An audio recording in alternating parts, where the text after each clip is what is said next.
Hi guys, my name's Naomi. I'm a graduate student in the Kugel Lab here at the Hutch, and I'm going to show you what a day is like for us.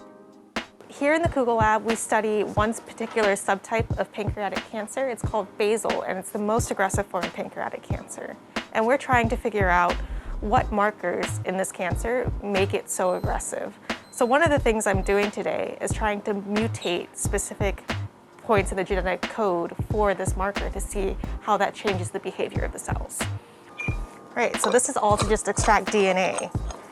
And then I'm going to try and give it to cells and see what the cells do.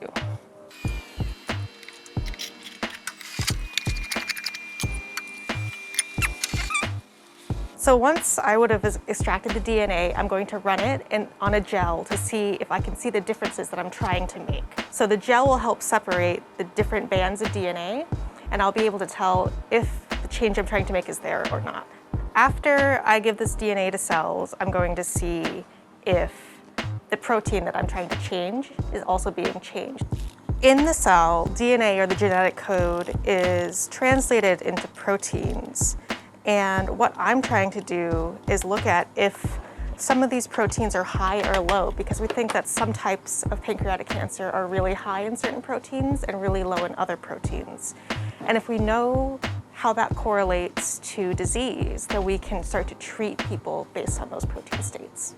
This is the final step of what's called a Western blot. It's kind of like the DNA gel I was about to run there. So here I've taken a dish of cells, and I have lifted them off the plate and broken them open to get all the proteins out from the inside. And then I run those proteins on a gel, and depending on how big the proteins are, they may be at the bottom of the gel if they're really small, or the top of the gel if they're really big. And now I have stained for those particular proteins to see if I can see if they're high or low in a particular dish that I extracted protein from. So the stain I've used will show brown to the naked eye, but it also lets off light, and that's what this machine detects, is whether or not the sample is letting off light. So what I'm hoping to see is 3 lanes that are untreated, and those should have high levels of this protein. And then 3 lanes that are treated that should have low levels. Awesome. So if we take a look at this, you can see, so this is my ladder. That just tells me how big the proteins are.